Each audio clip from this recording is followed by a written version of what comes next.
Bismillahirrahmanirrahim. Assalamualaikum warahmatullahi wabarakatuh. Waalaikumsalam warahmatullahi wabarakatuh.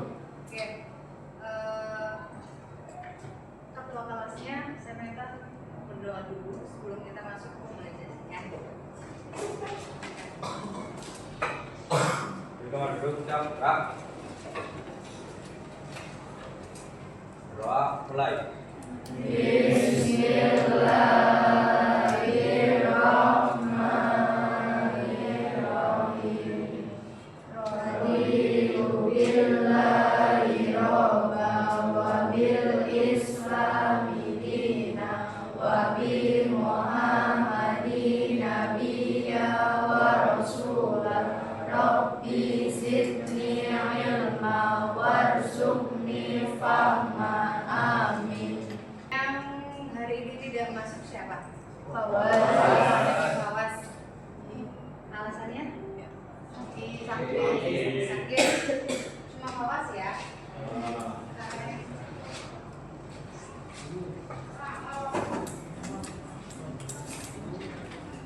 Fawas sakit. Kabarnya gimana hari ini? Nanti istirahat sarapan ya setelah ini ya. Oke. Sini dulu ya. Jadi pengoperasian dan pengaplikasian sangat kecerdasan artifisial dalam bidang khusus. Dengan pertanyaan ini, coba bayangkan dalam satu hari ini sangat apa saja yang kamu gunakan dan bisa berpikir atau memutuskan sesuatu. Kemudian di sini contohnya TikTok yang tahu video favoritmu, kamera yang mengenali wajahmu. Kenapa kok ini bisa terjadi? Ketika kamu browsing nih di TikTok atau di Instagram, kemudian kan ada muncul beberapa rekomendasi ya. Nah, rekomendasinya itu yang biasa kalian cari gitu. Kenapa? Ada yang bisa berargumen? Itu mengidentifikasi itu semuanya. Jadi mengamati apa yang sudah kalian lakukan sebelumnya. Jadi makanya beberapa dari medsos kamu melakukan itu gitu ya. Termasuk di sini yang kamera mengenali wajahmu, berarti itu kan pengecekan wajah. Jika cocok berarti dia bisa dibuka misalnya kalau dari HP gitu ya. Nanti saya sambungkan ke sini nih di meaningful learning. Bagaimana HP kalian bisa membedakan wajah kamu dengan wajah orang lain. Jadi si EN-nya tadi itu nanti akan mendeteksi dulu nih dari tekstur wajahmu, rakamu dan lain sebagainya. Itu dicocokkan dengan wajah yang sebelumnya terekam di HP. Jika cocok ya otomatis HP-nya kan akan terbuka. Jika tidak ya berarti dia akan tetap terkunci. Gitu. Itu masuk ke dalam kecerdasan artifisial juga dalam bab ini ya. Kemudian tadi yang kedua, apa yang membuat chatbot seperti ChatGPT itu bisa menjawab pertanyaan kita? Yang ada di pikiranmu tuh gimana coba cara kerjanya dia? Kan kamu ngetikin tuh prompt-nya ya, apa yang mau kamu cari, kemudian dia bisa mengidentifikasi, ya kan? Cara kerjanya kan mengidentifikasi dulu, mencari beberapa jawaban yang dia punya, entah itu dari beberapa karya ilmiah atau yang lainnya, kemudian dia buat jawaban yang baru sesuai dengan analisisnya. Kita sudah menyiapkan game simple lah ya. Nanti ini ada tim 1, tim 2, ini tim 3 gitu ya. Sini sama sini. Enggak cuma pertanyaan tapi ada jebakan atau mungkin reward dari kelompok tadi. Jadi bisa tahu nih siapa yang menang gitu dari game ini. Kita coba ya. Oke ya. Oke. Gak boleh bagoan atau tim 2. Tim 3. 5. Gimana ya? Baik. Belum dapat poin. Udah dapat 50 poin ini ya.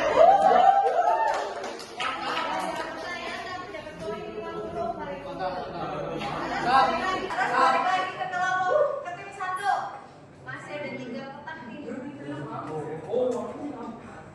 Kalian nomor berapa? 4. Oke, silahkan dijawab. 2. B. Kita lihat. D. Delta. Oke. Nah.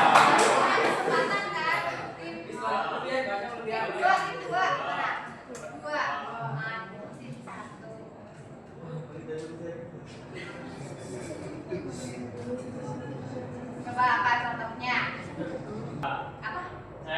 C. Oke, ini melatih tadi ya, sudah sedikit saya serempet-serempet di awal. Wah, sama ini yang kelompok 3 tinggal 1 ya. Coba bisa enggak? Nanti ada pemenangnya atau enggak ya?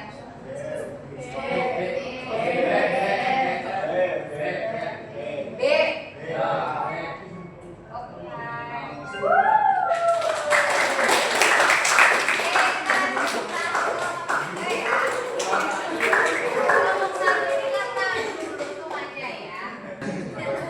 Nanti dibuktikan dengan apa namanya penyajian LKPD yang bagus ya. Oke, saya ke tujuan pembelajaran hari ini. Tujuan pembelajarannya yang pertama ini kalian harus mampu menganalisis perangkat kecerdasan artifisial yang digunakan. Bidang khususnya ini contohnya ya, ada di kesehatan, terus ada di pariwisata, kesenian, kemudian pertanian juga sudah saya siapkan. Tuh, jadi nanti kalian belajar mengoperasikan.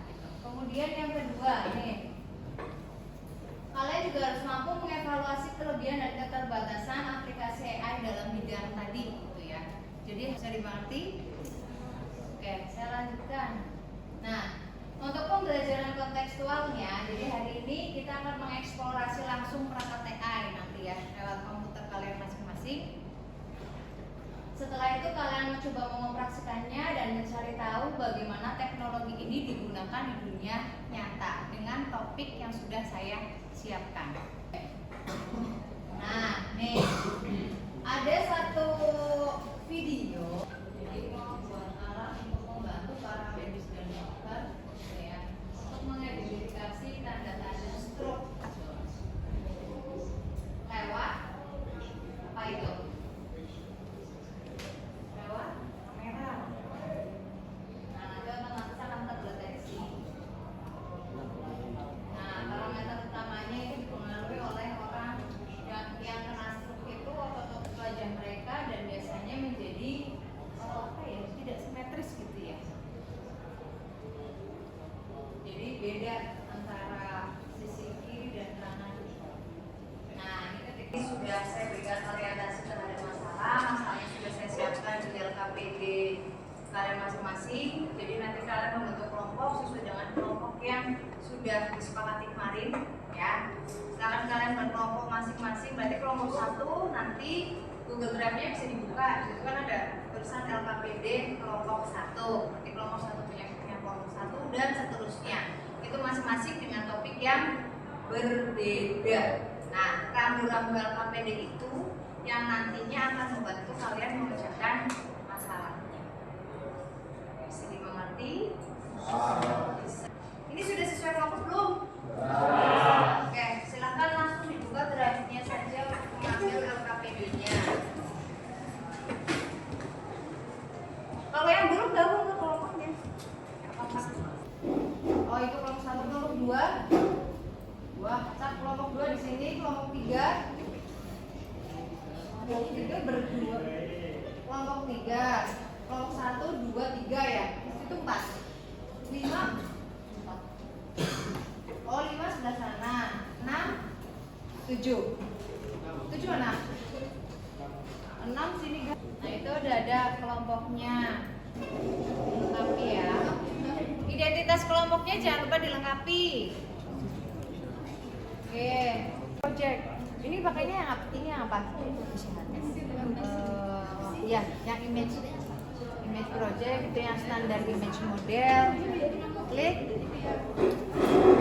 Nah, oke, kamu kan pakai di situ tunjuknya apa? Suruh pakai berapa kelas LKPD-nya? Apa nih? 2 kelas ya?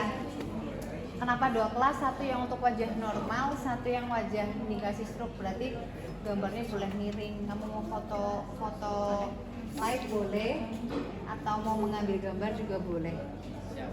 Ya. Tapi nanti untuk pengujiannya live ya, karena kan biar untuk mengetahui tadi.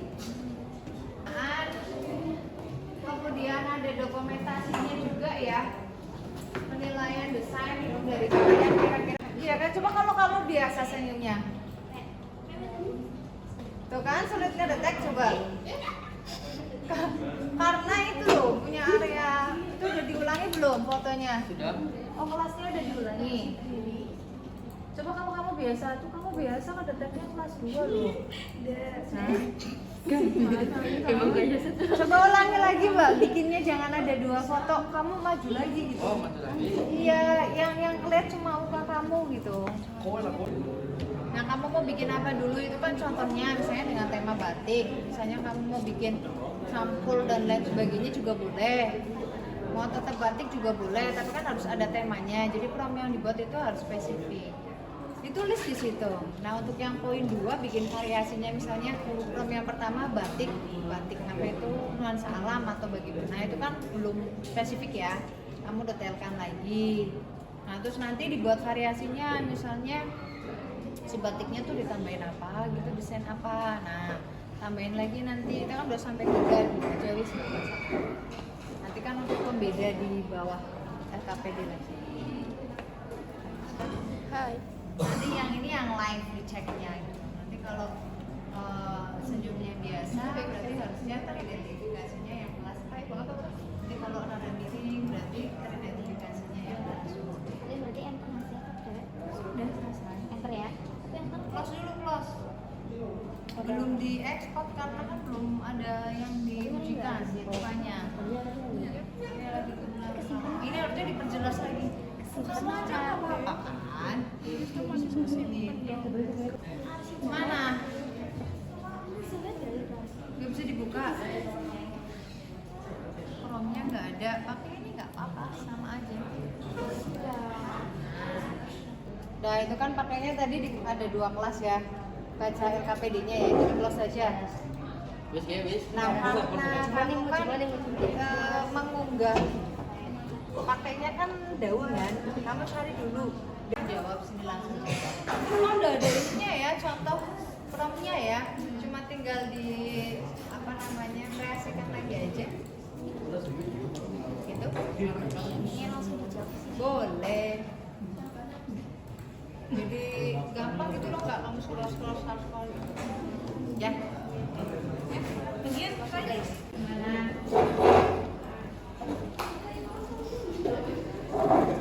Terus gini, Bu. Kan di sini ada kata-kata apa ya? Ini kan ada jawaban Bu. Terus disalin. Iya, disalin aja. Terus ditaruh di mana? Kamu Ini Bu jawabannya Bu kan ini Bu.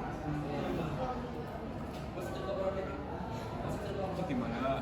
iya nggak apa-apa, nanti tinggal diituin aja. Ini kan karena spasi-spasinya aja kan.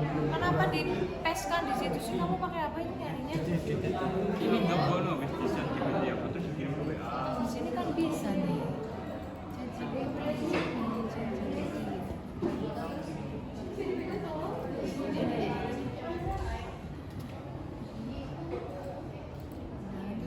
Paling kan Udah kelihatan struk. ada miring doang saya senyumnya. Itu nanti susun link ke deteksinya. Close. Nanti kan ke trend model nih, diklik trend modelnya. Dengan tadi apa mintanya? Tunjuknya. Tunjuk umum. Lalu juga melakukan eksperimen dengan mengubah kata kunci prom. Pertanyaannya ini kan masih basic banget. Jadi nanti tahu pembedanya. Oh iya, itu kan ada ubah salah satu pertanyaan kalian jadi lebih spesifik ya, betul. Berarti tadi belum spesifik, maksudnya gitu ya. Oke.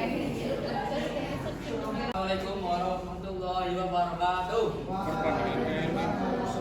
Sistem komputer KPKN si materi. Jadi saya dan teman-teman dari kelompok 4 telah menyelesaikan tugas kegiatan mendeteksi dini gejala stroke menggunakan AI berbasis wajah. Ya sebelumnya perkenalkan, nama saya Chandra Hika Pratama absen 7 Dan saya Rina Kuncoro, 6. Saya Alita Lina ini nomor absen 17. Saya Sejauh Fatamira. Saya Natura Nanti nomor absen 3. Saya Gina Mulya Sana nomor absen 12. Ya boleh langsung Mulai. mulai. Baik, jadi basis AI yang kami gunakan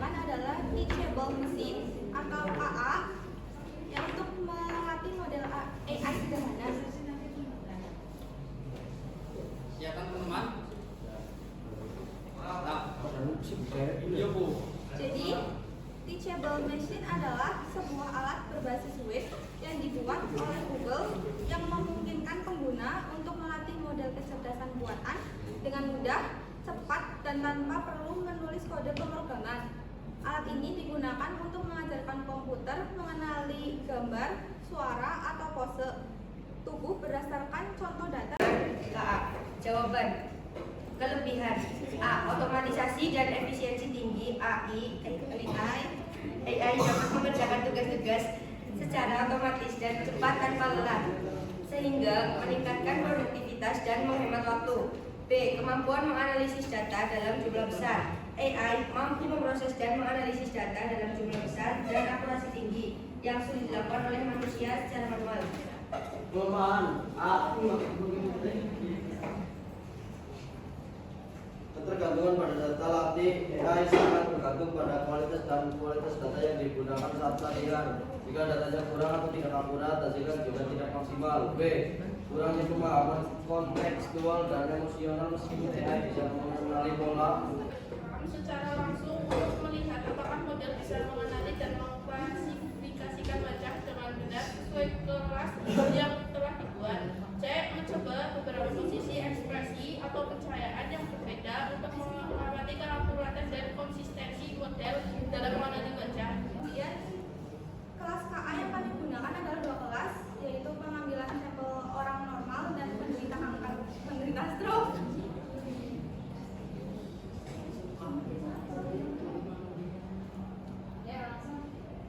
Ya, nomor 5. Bagaimana kalian mengumpulkan data wajah untuk masuk kelas?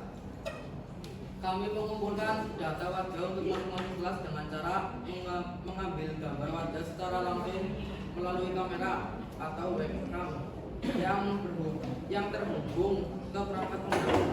Fitur yang tersedia di setiap kelas diwakili oleh satu kategori, misalnya wajah orang A, wajah orang B, dan lain-lain. Dan untuk setiap kelas kami mengambil beberapa gambar wajah dari berbagai sudut dan ekspresi agar model dapat mengenali dengan lebih akurat. Perkenalkan, nama saya Praska Darmawan dari absen 22. Di sini saya akan menanyakan kepada kelompok 4.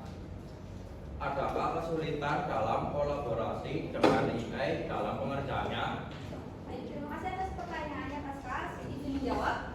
Kami mengalami kesulitan dalam kolaborasi dengan AI yang ini teachable machine karena saat deteksi wajah sampel AI tersebut kurang menangkap untuk membedakan mana yang normal serta mana yang stroke.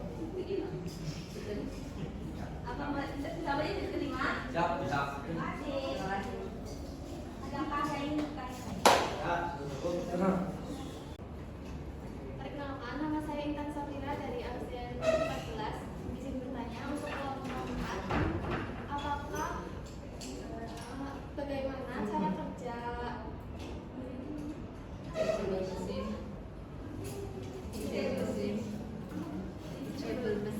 bagaimana cara kerja di teachable machine, mengidentifikasinya, cara mengidentifikasi orang itu terkena stroke atau tidak itu bagaimana? Baik, izin menjawab atas pertanyaan Intan.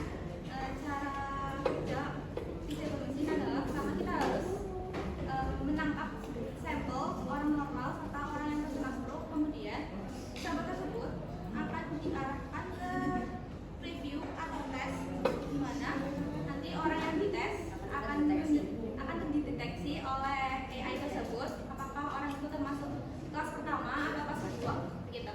Bisa diterima? Bisa. Terima kasih. Cukup. Dan terima kasih dari kelompok kami. Mohon maaf jika ada tutur kata yang kurang berkenan. Wassalamualaikum warahmatullahi wabarakatuh.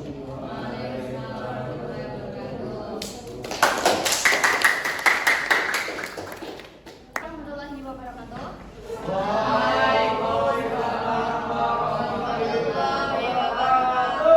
Selamat pagi teman-teman. Jadi di sini kami dari kelompok 6 akan mempresentasikan hasil diskusi kami mengenai batik di Canva AI. Sebelumnya, kami izin memperkenalkan diri. Saya Intan Safira dari absen 14. Saya Diana Nyorupi Alfozan, absen 18. Saya Puspita Indriani, absen 23. Saya Fikiana Syafitri, absen 30. Saya Ismana Cahya, absen 15. Kami ambil untuk mendesain batik ini yaitu tema budaya lokal dan dengan corak flora dan fauna.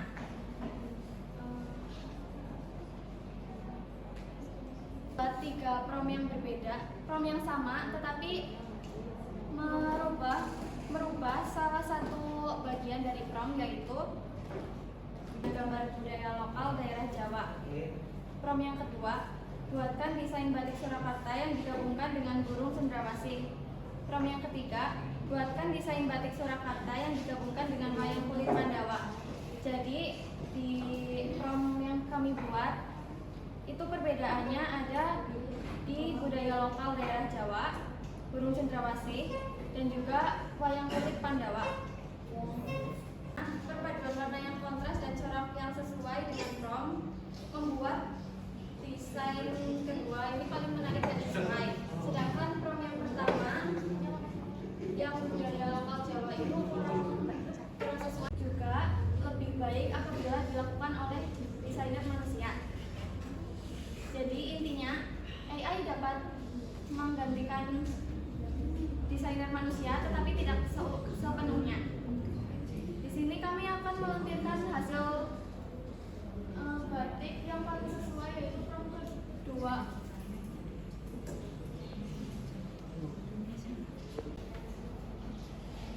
Cukup? Ada yang mau ditanyakan? Cukup. Terima kasih. Baik, terima kasih dan mohon maaf apabila ada kesalahan. Wassalamualaikum warahmatullahi wabarakatuh.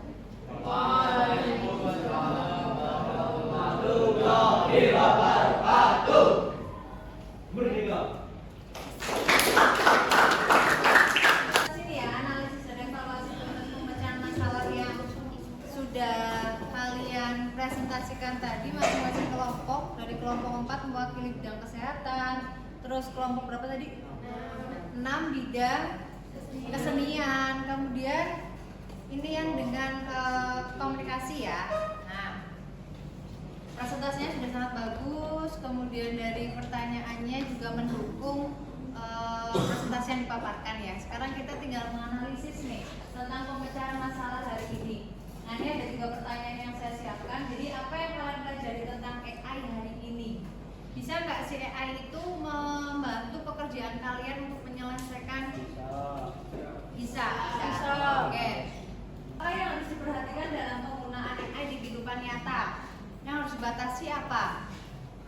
Keamanannya. Terus apa lagi? Dalam pengolahan datanya tetap, maksudnya AI itu selalu menghasilkan hasil yang akurat nggak sih? Jadi kerjanya AI itu kan dia selalu menyaring ini ya, jawaban dari sumbernya macam-macam gitu ya. Sedangkan kita manusia, kayak contohnya untuk membedakan anjing sama kucing aja manusia secara kasat mata, oh ini udah tahu nih anjing, ini udah tahu nih kucing. Sedangkan kalau AI kan dia menyaring dari berbagai sumber, baru bisa nih dia sampaikan, oh ini yang masuknya anjing, oh ini yang kucing, dengan beberapa referensi yang dia punyai gitu ya. Bisa dimengerti? Bisa. Nah di sini nih untuk karakteristik dari kecerdasan artifisial. Yang pertama nih ya, bisa diperhatikan yang belakang. Oke, sebentar. Kemampuannya belajar dari data dikenal dengan istilah machine learning. 2. Kemampuan beradaptasi dan meningkatkan performa seiring waktu dengan referensi yang dia punyai gitu kan. Bekerja menggunakan algoritma dan model prediktif gitu ya. Kemampuan mampu mengenali pola tersembunyi dan membuat keputusan secara otomatis. Jangan sama. Ini ada nih perbandingan kecerdasan artifisial sama kecerdasan manusianya. Nih tadi ya dengan beberapa pertanyaan ya. Kalau di KA itu tidak memiliki perasaan, hanya sebuah instruksi, benar ya. Nah, sedangkan di sini manusia bisa berpikir sendiri dan memiliki perasaan serta kreativitas untuk berinovasi sehingga mendapatkan ide yang baru.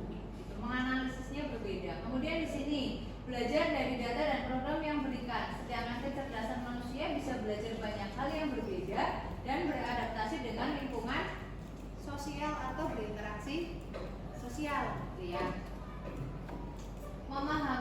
Hanya memahami hal yang ada di dalam data itu kalau kecerdasan artifisial, sedangkan kecerdasan manusia itu bisa memahami konteks yang lebih luas lagi, tidak data bisa dan hal yang lain. Kemudian di kecerdasan artifisial dia hanya bisa membuat keputusan berdasarkan angka dan pola, ya kan, tanpa pertimbangan emosi dan lain sebagainya. Nah, sedangkan kecerdasan manusia di sini bisa membuat keputusan dengan pertimbangan emosi, nilai moral dan etika, gitu. Oke, penguatan yang terakhir yang saya berikan di sini untuk cara kerja kecerdasan artifisial. Jadi tadi kalian berkolaborasi sama AI itu kan yang pertama memberikan pertanyaan, iya kan? Ya. Nah, pertanyaan itu ada yang promnya diolah atau dimodifikasi gitu. Setelahnya dia bisa berupa masukan pertanyaan, bisa berupa perintah suara, gambar, dan teks. File pun bisa kan dia karena ada teks dan gambarnya untuk ketika kalian tanyakan ke si AI tadi. Kemudian setelah dimasukkan data baru diproses peralihan data. Nah, di sini algoritma kecerdasan KA-nya bekerja dengan mencari informasi dari berbagai sumber. Kemudian dia buat baru muncul di prediksi dan outputnya. Bisa menghasilkan sebuah keputusan atau hasil karya seni, prediksi dan saran, tergantung dengan prompt atau masukan yang kalian berikan. Gitu. Bisa dipahami? Kesimpulannya hari ini itu ya, berarti ya ada karakteristik AI tadi sudah dibahas beberapa presentasi, kemudian sampai ke cara kerja setelah kalian melakukan dengan beberapa kelompok, gitu ya. Jadi kita masuk ke penutupnya. Yang pertama di sini dari pembelajaran hari ini ya, ini contohnya ya. AI itu tidak menghadirkan tenaga medis tapi bisa membantu deteksi dini tadi yang untuk bagian kesehatan. Begitu pula dengan yang kesenian itu kan misalnya kesenian tadi kan udah menghasilkan sebuah desain gitu ya. Keputusan akhirnya kan tetap ada di dalam manusia. Misalnya dengan perasaan ternyata ini desainnya kurang indah, ini ternyata kurang warna ini dan lain sebagainya. Gitu ya. Jadi AI kan tidak sampai ke situ. Nah, dari manusianya sendiri yang harus membuat solusi itu menjadi lebih sempurna ibaratnya. Kemudian teknologi seperti teachable mesin tadi beberapa yang digunakan itu memungkinkan siapa saja melatih dengan AI sederhana. Jadi ketika jawaban atau masukan yang kalian berikan belum memberikan output yang sesuai, kamu harus selalu memberikan prompt yang lebih spesifik lagi. Tadi kan di beberapa LKPD sudah diberikan itu ya, inovasi dari prompt sebelumnya atau modifikasi pertanyaan lagi, kurang lebih begitu. Nah, di sini yang ketiga, etika dan keamanan data dalam penerapan AI di dunia nyata. Dari hari ini kesimpulannya, hari ini kita tidak hanya belajar teknologi, tapi juga belajar tentang apa itu? Berpikir kritis untuk membantu orang lain dengan solusi nyata. Membantu orang lain dengan solusi nyata. Gitu ya. Nah, ada yang bertanyakan enggak ini? Ya, cukup. Cukup. Baik. Nah, ini untuk tugas selanjutnya di pertemuan yang akan datang ya, coba disimak. Buat salah satu contoh lain penggunaan AI yang bisa membantu di kehidupan sehari-hari. Cukup jelas? Tidak ada yang mau ditanyakan? Oke, kita ketemu lagi di hari Kamis atau Rabu ya? Oke, saya cukupkan ya. Terima kasih. Wassalamualaikum warahmatullahi wabarakatuh. Waalaikumsalam.